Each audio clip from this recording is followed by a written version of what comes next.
This is chapter 2, verses 85 and 86. And their English translation is, Yet you it is who would slay your people and turn a party from among you out of their homes, backing each other up against them, unlawfully and exceeding the limits. And if they should come to you as captives, you would ransom them, whereas their turning out itself was unlawful for you. Do you then believe in a part of the book and disbelieve in the other? What then is the reward of such among you as do this, but disgrace in the life of this world, and on the day of resurrection they shall be sent back to the most grievous chastisement, and Allah is not heedless of what you do.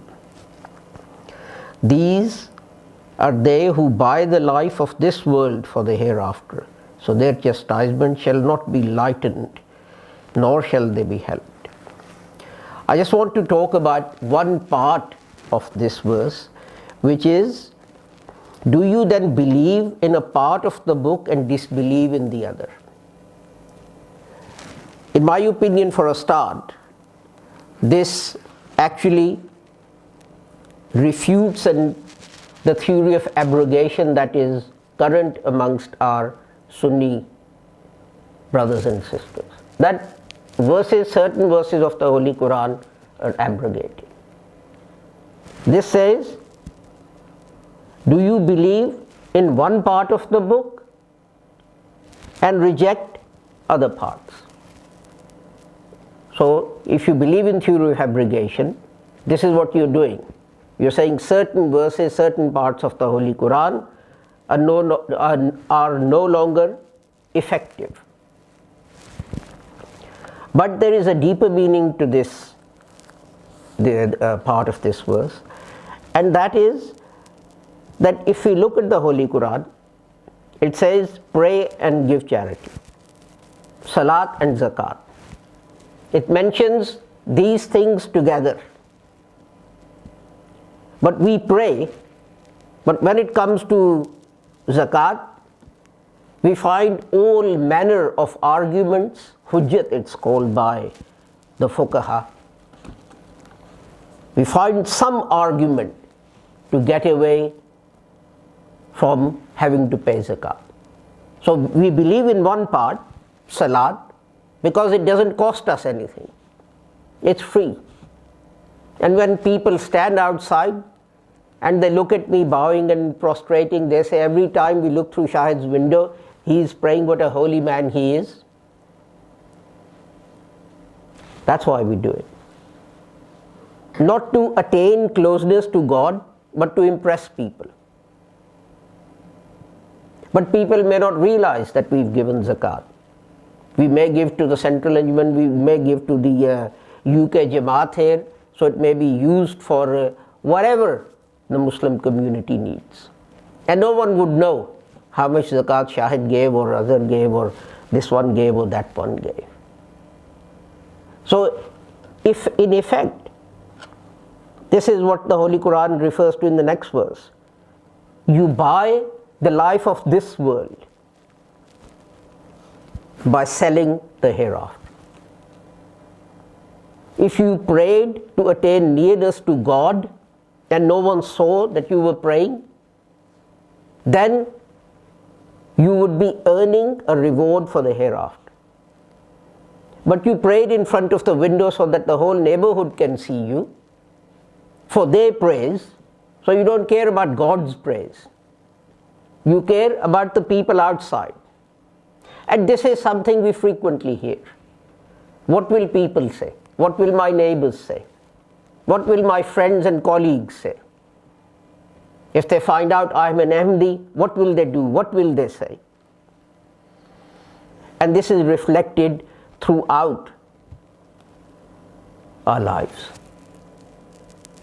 That for the sake of pleasing people, for the sake of pleasing our relatives, for the sake of pleasing our neighbors, for the sake of pleasing our colleagues, we deny God's commandments.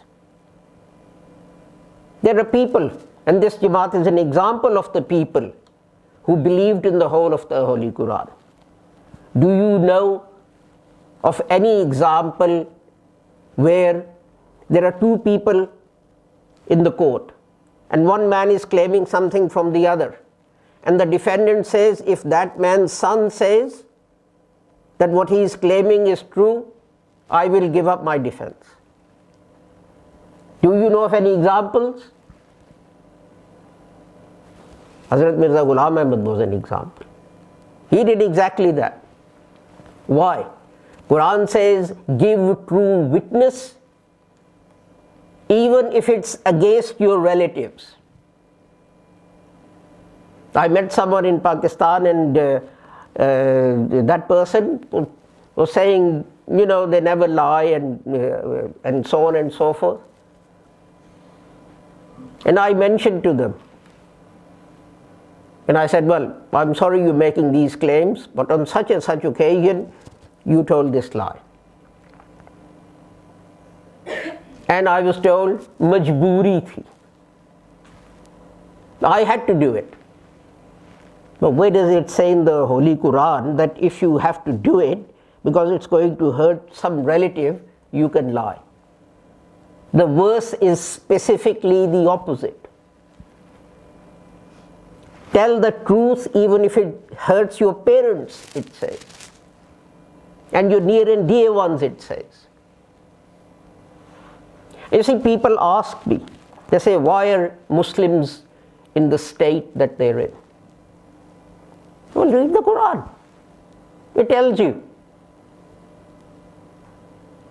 What did the verses that I recited last week say? What does this say? You believe in one part, you don't believe in the other. And what will happen to you? You will be humiliated. The verses I recited last time clearly said, you will be humiliated in this world and God will punish you in the next. Look around you. Start from UK. Go through Europe. Go to Ukraine and the Middle East. Go to India and Pakistan. Name any country where Muslims are not being humiliated. Just one country. Let's forget about the country. Name one town, one city, one town. I used to live in Slough, and there are people in Slough who don't go to the mosque. And I asked them why they don't go to the mosque. And they say it's a useless waste of time. We don't learn anything. All we get is politics and this and that and so on, and people trying to better their lives by using the mosque and better their CVs by using the mosque and putting down, I'm a trustee of this mosque or that mosque. So what's the point? All of them are using Islam, all of them are using the Holy Quran for what? For their worldly benefit. And they believe in, you see, the Quran starts with, Mia Sahib read that verse out. There's no doubt. There should be no doubt. See, if you look, if you're a doctor, and this is a medical textbook, and you say, well, it's okay, I'm going to do what it says on pages 1 to 19, but I don't like page 20, that's too much like hard work, I'm not going to do page 20, and then from page 23 to 74, that's okay, that's easy, I'll do that, and then I won't do page 77, do you think you'll be a good doctor? If you said, I want to do maths, but adding is okay, I'll do that, take away, well, that's not too bad, multiplication, well, I can cope with that, well, fractions, they're a bit hard. I'm not going to do fractions. I'm not going to do decimals. The people sitting there laughing, they know what I'm talking about when I say fractions are a bit hard. Will you be a good mathematician? Will you have grasp of mathematics? This is common sense. You want to pass your driving test. If you don't learn the whole of the highway code, do you think you will pass? Yeah, you're saying yes, you will. Personally, there's plenty of people that don't even follow the highway. Well, yeah, you may be lucky. You may be lucky. But if you want to be sure that you pass your driving test, you have to know the highway code. You You have to know when to overtake, when not to overtake, when to stop, when to do this, when to do a three-point turn, and so on and so forth. And you can't have any doubt about whether this is right or this is wrong. This is the law, this has been written in the book. You have to do it if you want to succeed. Principles of success in this world are written in the Holy Quran. Principles of success in the next world are written in the Holy Quran.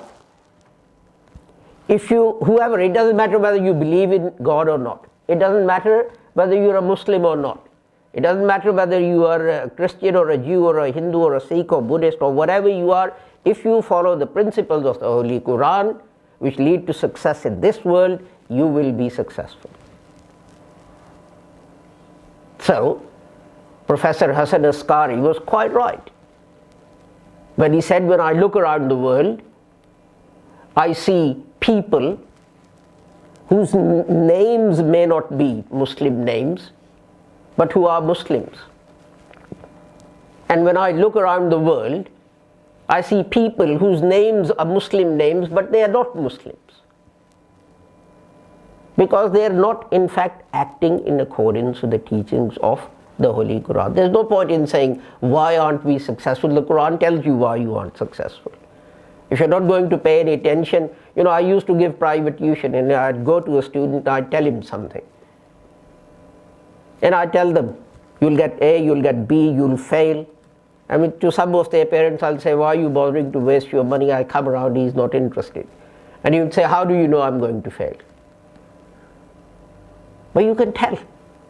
You give some people instructions, and this is what the Holy Quran is saying. I am the greatest teacher. And here is your syllabus. Here is your manual that you need. Here is your highway code. Here's your manual that you need to repair the car. If you follow all of it, your car will be repaired, you'll pass your highway test, you'll get a good grade. If you don't, you won't. It's very simple. And this is what the second verse says. There are those who buy the life of this world for the hereafter. And there are principles in here that you need to follow to be successful in the hereafter. If you follow those principles, you'll be successful in the next life. Lots of people, Western nations, follow Islamic principles, therefore they are successful in this world.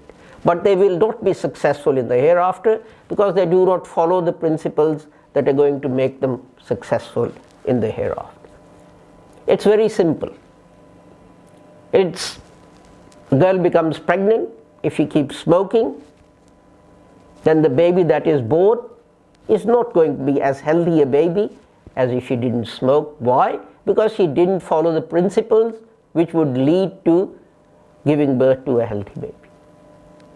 This is not a very complicated matter and complicated stuff, but it goes back to the fact that you have to believe in the whole of the Holy Quran if you want to be successful. And look at the life of the Holy Prophet.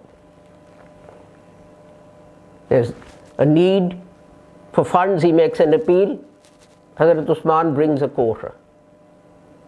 And those companions competed in good deeds. They did compete in the fact he's got an X3 and I have to have an X5. He's got a 2-liter car, I have to have a 5-liter car. He's only got his bedroom air conditioned, I must have my whole house air conditioned. Hazrat Umar came, Radiyallahu Ta'ala anhu. What did he say?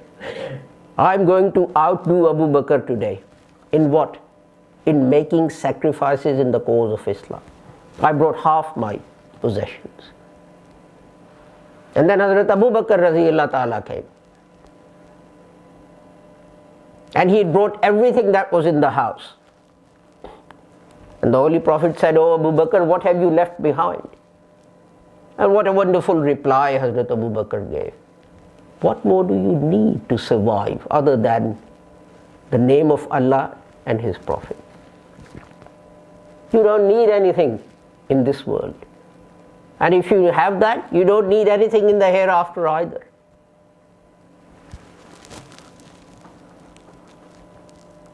When the Holy Prophet said, read the Holy Quran, this was what he meant. Read and understand and reflect and think about the message of the Holy Quran. Don't just read the words that are written therein. This, I think, concludes the three khutbahs that I was giving. First, what's the difference between believing that and believing in? Maanne or iman lane mein kya farak hai? Second one was, what does the Quran say? If you're going to believe in, what are the things that we have to do? We shouldn't doubt. We should make sacrifices with our possessions. That comes first. Then with our lives. And the third one was that what happens to people who don't do that, who only believe in sections of the Holy Quran and not in the whole of it.